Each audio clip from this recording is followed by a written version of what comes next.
Welcome to the Learning Center's tutorial on preparing for the GRE. This presentation is designed to give an overview of how to register for the GRE, testing policies, and an overview of the test's structure. Let's begin. So, what is the GRE? GRE stands for Graduate Readiness Exam, and it is designed to measure critical thinking, analytical writing, verbal reasoning, and quantitative reasoning skills. Most graduate programs require a GRE score as part of their application process, but every program wants something different from a GRE score. Very competitive programs may use this score as a cutting point, while other programs that are not as competitive may just require a score to be on file. The general test structure of the breaks down as you can see in the lower portion of this slide. There are three main sections: analytical writing, quantitative reasoning, and verbal reasoning. Each section is broken down into smaller parts with time limits, such as quantitative reasoning breaks down into two 35-minute sections with 20 questions each. Additionally, you may encounter two other types of sections, unscored and research. Generally, these appear after the analytical writing portion of the test. These sections are generally used to gather data for research or try out future test questions. It's important to remember that scores from sections like these are not counted towards your overall score.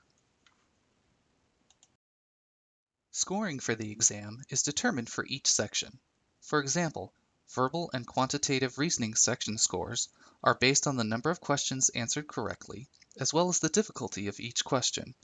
They are then reported on a scale between 130 and 170 in 1-point increments. This differs from the analytical writing score, which is scored between 0 and 6 with half-point increments. You will get to see your unofficial score for quantitative and verbal skills at the end of the test. If at least one question is left unanswered, you receive a score of NS, which means not scored, so make sure you answer everything. Your test fee entitles you to send your scores to up to 4 institutions, with any additional institutions being about $27 per school. It is important to know that on test day, you have several choices with what you want to do with your test scores. You can not send your test score, send your scores from that day, or send all tests from the last 5 years. After test day, you can send most recent scores, or all of your scores, or a certain score from a particular day. Unfortunately, you cannot pick and choose scores from different test days. They all have to be from the same day. Any school you plan on sending scores will only know about the test scores you choose to send them. This system gives you a lot of control about which information you share. CAT stands for Computer Adaptive Test.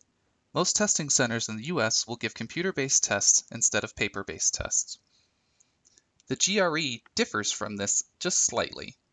The GRE test adapts between sections, not within sections, which is usual for CAT. This means how you do on the first section of the quantitative reasoning will determine if you get an easy section or a hard section for the second quantitative reasoning.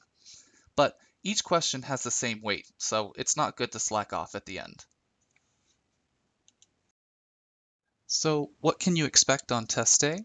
Well, like most testing centers, there are certain items that are not allowed into the testing center, such as headphones, scratch paper, hats or hoods, unless they are religious, handbags, backpacks, briefcases, latecomers, earplugs, electronic timers, pagers, PDAs, photographic or recording devices, books, dictionaries, papers of any kind, or calculators. Once you arrive at the testing center, you'll be required to present some form of identification. Generally speaking, you're not allowed to bring personal items into the testing center, so it might be a good idea to leave your phone in your car or at home. Testing centers are not required to have a place to store these items. At UNT and most testing sites, though, there are lockers to place items such as keys. You are also allowed to take a sweater, jacket, scarf, or other outerwear, but it will likely be subject to inspection by testing center staff. It is important to remember that you should dress comfortably regardless of the room temperature. To register for the test, you will need to create a MyGRE account. To do so, visit the link on the second bullet to register online, unless you need accommodations, fee reductions, standby testing, or a Monday testing date.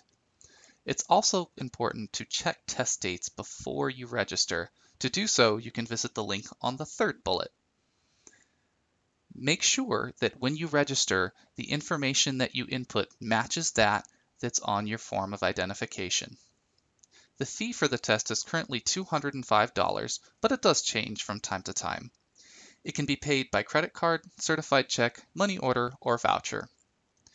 Your scores are good for 5 years, so this is good to keep in mind when you're deciding when to take the test and when to send scores.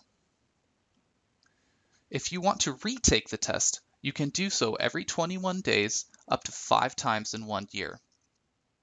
This means you should plan out your test dates well in advance of your application deadlines so you can retake the test if you need to. Here's a screenshot of what you will see when looking for dates for GRE testing at UNT. Click Check Seat Availability to see upcoming dates. Select the bold dates to see the times available. Let's now take a look at each section, starting with Analytical Writing. In this section, you will be given two 30-minute writing tasks, either an issue or an argument, each of which you are presented with a prompt and asked to respond. Keep in mind that these tasks do not require specific knowledge of a topic or issue, but are rather assessing your ability to express your thoughts and ideas in a clear and organized fashion. Issue topics generally require you to take a position on a topic. There is no right or wrong answer in this situation. The test is looking to see if you can organize your thoughts in a clear and concise way. Be sure to read the prompt thoroughly and respond to what is being asked. Generally, these prompts ask for more than one aspect to be addressed. Here we are given an example of an issue topic that could be presented. Let's take a look. The perceived greatness of any political leader has more to do with the challenges faced by that leader than with any of his or her inherent skills and abilities. Write a response in which you examine your own position on this statement. Explore the extent to which you either agree or disagree with it, and support your reasoning with evidence and/or examples. Be sure to reflect on the ways in which the statement might or might not be true, and how this informs your thinking on the subject. It is always helpful in these situations to create an outline of how you want material to flow. The directions provide a somewhat clear understanding of what topics you should write about. What is my position on this statement? Why do I agree or disagree with it? What evidence do I have that supports my claim? And what ways can this statement be true or not? And finally, how does this affect how I am thinking about greatness and political leaders? Argument topics assess your ability to understand, analyze, and evaluate arguments, and to communicate your thoughts clearly in writing. Like issue topics, there are several prompts with different requirements, so be sure to read closely. It's important to note, though, that you are not being asked to provide your opinion on the argument, discuss whether the statements are true or accurate, or agree or disagree with the stated position. Here we have an example of an argument topic. The following appeared in the City Council Proceedings section of the local newspaper in Smithville. The City Council of Smithville has instituted changes to police procedures to improve the visibility of the police force. These changes require that the town hire more police officers, budget more funds for police overtime, and direct officers to patrol significantly more often on foot rather than from their patrol cars. These improvements in visibility will significantly lower the crime rate in Smithville and make citizens feel safer. Write a response in which you discuss what questions would need to be answered to decide how likely the stated recommendation is to yield to the predicted results. Be sure to explain how the answers to the questions would help to evaluate the recommendation. So in a section like this, it's important to ask yourself, what questions need to be answered with this prompt?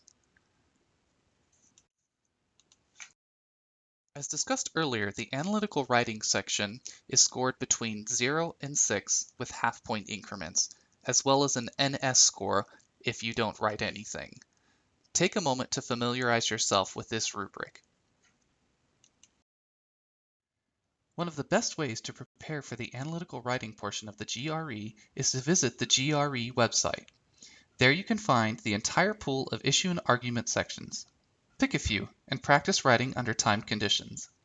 It is important to find someone who is willing to review your practice writing and provide feedback. Although 30 minutes can seem like a long time, it goes by quite quickly during the test. Be sure you organize and budget your time efficiently.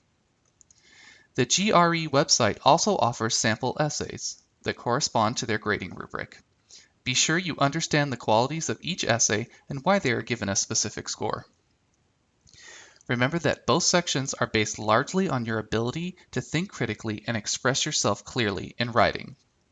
So, when you reach the analytical writing portion of the test, spend a few minutes outlining and organizing your thoughts. Make sure you address key areas of the prompt, and save some time at the end of the section to review your work. Let's now take a look at the verbal reasoning section. The verbal reasoning section assesses your ability to analyze and evaluate written material and synthesize information obtained from it. The reading comprehension portion of this contains approximately 10 reading passages with up to 6 questions based on each passage. Do note that prior knowledge of these passages is not required.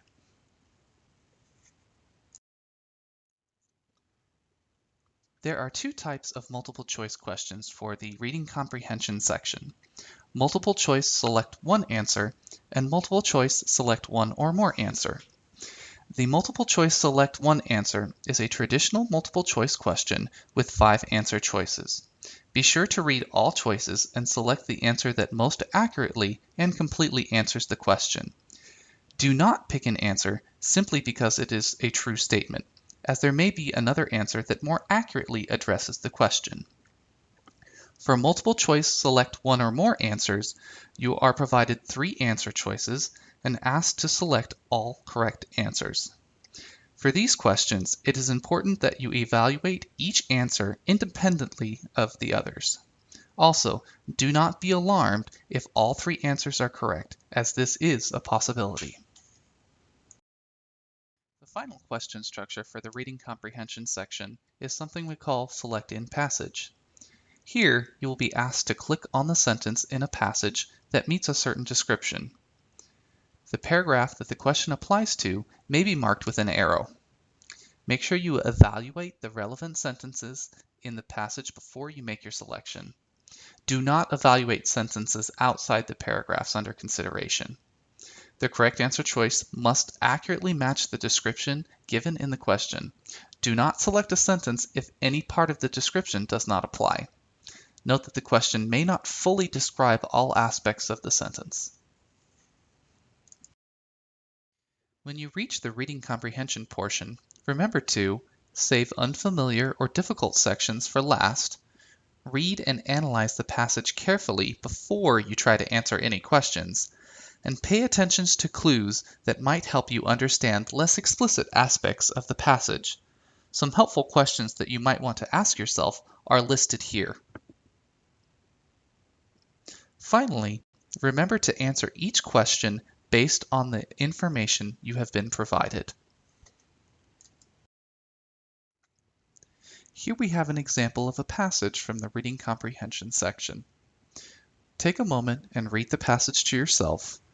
Then, answer the question below.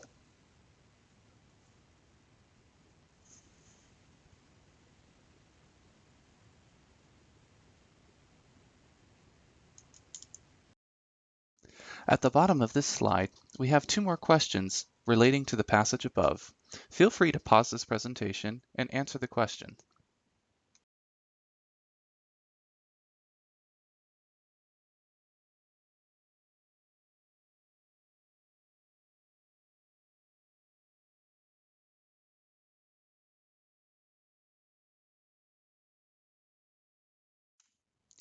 The next portion of verbal reasoning is sentence equivalence. Here you will be given a sentence with one blank space. Your task is to choose two of the answer choices that form a complete, coherent sentence while producing sentences that mean the same thing. Review the general tips below and see if you can answer the question at the bottom of the slide. The next section of verbal reasoning is text completion. This tests your ability to interpret and evaluate context by selecting a word to fill in the blank and create a meaningful, coherent statement. Review the general tips below and see if you can answer the question at the bottom of the slide. The next two slides provide more practice on verbal reasoning. Read each question and choose the answer that best fills in each blank. As with the previous two slides, feel free to pause the presentation and fill in the blanks with the answers that fit best. The last section will be quantitative reasoning. Quantitative reasoning assesses basic mathematical skills, understanding of elementary mathematical concepts, and your ability to reason quantitatively to model and solve problems with quantitative methods.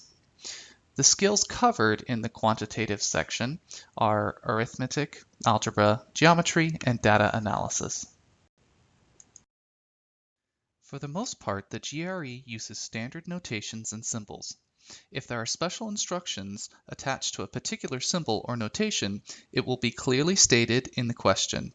Therefore, it will be useful for you to download the Mathematical Conversions PDF from the GRE website and review the terminology and symbols. The first type of questions we're going to look at are the quantitative comparison questions. Here, you are asked to compare two quantities and determine which of the following statements describes the comparison. Your choices are quantity A is greater, quantity B is greater, the two quantities are equal, or the relationship cannot be determined from the information given. So let's take a look at the problem at the bottom of this slide. We have quantity A, which is the average of 100, 101, and 103. Then we have quantity B, which is the median of 100, 101, and 103. So it's our job to determine, is quantity A greater? Is quantity B greater? Are the two quantities equal? Or can we not determine the relationship at all? So if we look for the average of 100, 101, and 103 for quantity A, we will get 101.333. If we look for the median for quantity B of 100, 101, and 103, we get 101. Therefore, the answer is A. Quantity A is greater. Some things to keep in mind while doing quantitative comparison questions are avoid unnecessary computations.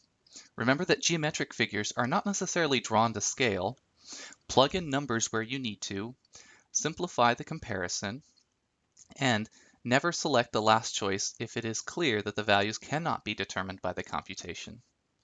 Now, the next section that we have are multiple choice. Select one answer. Here, just like many other multiple choices, you will be given 5 possible answers and you need to select one. Use the fact that the answer is there. It's one of those 5 options. And for questions that require approximations, scan the answer choices to see how close an approximation is needed. So let's take a look at the question at the bottom of the slide. The only test scores for the students in a certain class are 44, 30, 42, X, 44, and 30. If X equals one of the other scores and is a multiple of 5, what is the mode for the class? So I think the best approach here is going to be a process of elimination.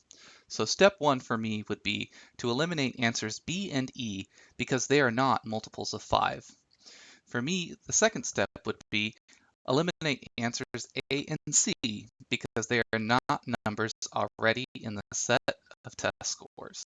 So that leaves the answer D. For numeric entry questions, you'll be asked to enter either an integer or decimal in a single answer box, or to enter it as a fraction in two separate boxes. If you are asked to round, be sure that you are rounding to the required degree of accuracy, and always examine your answer to see if it is reasonable with respect to the information given. Look at the question below and do your best to answer with the information given. Data interpretation sets are questions that are grouped together and refer to the same table, graph, or other data presentation. These questions ask you to interpret or analyze the given data. They may come in the form of multiple choice or numeric entry. It's important when you encounter a data interpretation set that you scan the data briefly just to see what it's about. However, don't spend too much time studying all of the little details, as they may not be important. You should know that bar graphs and circle graphs, as well as any other graphical display of data, is drawn to scale so you can read or estimate the data visually. Finally, make sure the questions are to be answered only on the basis of the data presented, everyday facts, and your knowledge of mathematics. Do not make use of specialized information you may recall from other sources.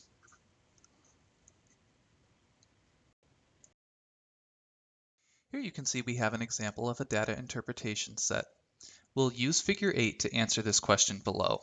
Figure 8 is the annual percent of change in dollar amount of sales at 5 retail stores from 2006 to 2008. Our question states, if the dollar amount of sales at store P was $800,000 for 2006, what was the dollar amount of sales at that store for 2008? Take a minute or so and see if you can calculate the answer.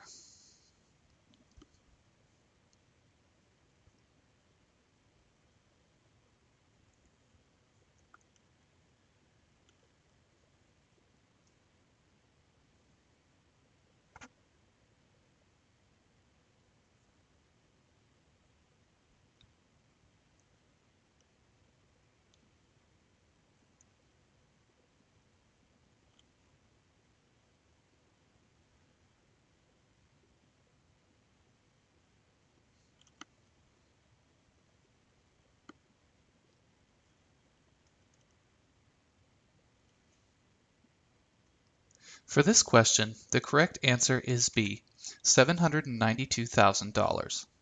If we use Figure 8, the dollar amount of sales at store P was $800,000 for 2006. Then it was 10% greater for 2007, which is 110% in total of that amount, or $880,000. For 2008, the amount was 90% of $880,000, which is $792,000. So the correct answer is B. It's important to note that for this question, the increase of 10% for one year and the decrease of 10% for the following year does not result in the same dollar amount as the original dollar amount. This is because the base that is being used in computing the percentages is $800,000 for the first change, but it's $880,000 for the second change. Generally speaking, there are 3 basic steps in solving a mathematical problem. First, understand the problem. In this step, it might be helpful to ask yourself questions like, what unknown quantities must be found? Or, in what form must they be expressed? After you've determined this, your next step should be to carry out a strategy for solving a problem. Attempting to solve a problem without a strategy may lead to a lot of work without producing a correct solution. The final step is to check your answer. Have you answered the question that was asked? Did you make any computational mistakes in arriving to your answer?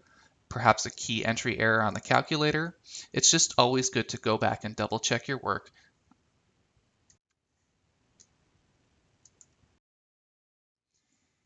ETS provides the following strategies as useful options to practice and know for the GRE.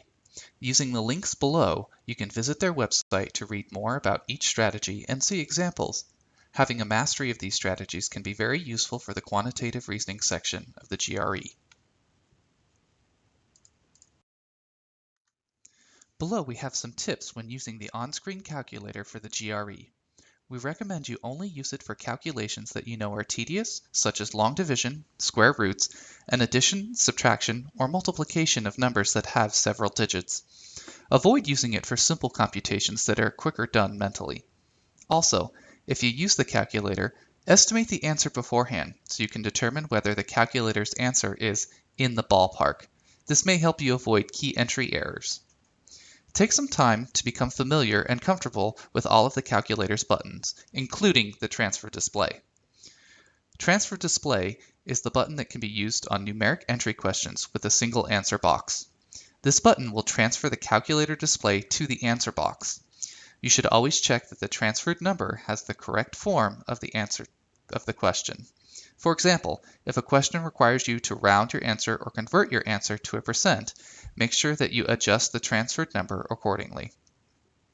Take note that the calculator also respects the order of operations, so 1 plus 2 times 4 would equal 9 unless you put parentheses. The calculator has one memory location and 3 memory buttons that govern it: Memory Recall, MR, Memory Clear, MC, and Memory Sum, M+. These buttons function as they do normally on most basic calculators. The calculator displays up to 8 digits. If a computation results in a number greater than that, then error will be displayed on the screen. Our last section will be general tips and strategies to prepare for the GRE. As you prepare for the GRE, it's best to become comfortable with the test structure, content, question styles, and time limits. Diagnose the areas you need to focus on while studying, and from there, develop a study plan based on your testing date. It is also a good idea to simulate the testing conditions you'll be under.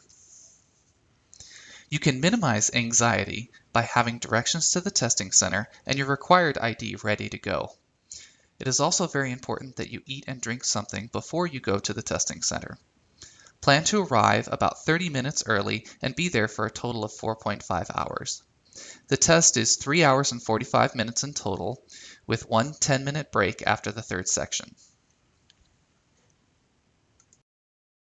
As you're taking the test, make sure that you budget your time well. You can skip questions and come back to them later. You can also mark questions on the review screen to remind yourself you want to come back to them. The review screen also helps you keep track of what is and is not answered, but make sure that you do not leave any questions unanswered. Finally, don't overanalyze the questions. They are designed to push your limits, but not to trick you. And don't focus on trying to figure out if the questions are getting harder or easier, just focus on answering to the best of your ability. Below you will see a list of resources that can aid in your study for the GRE.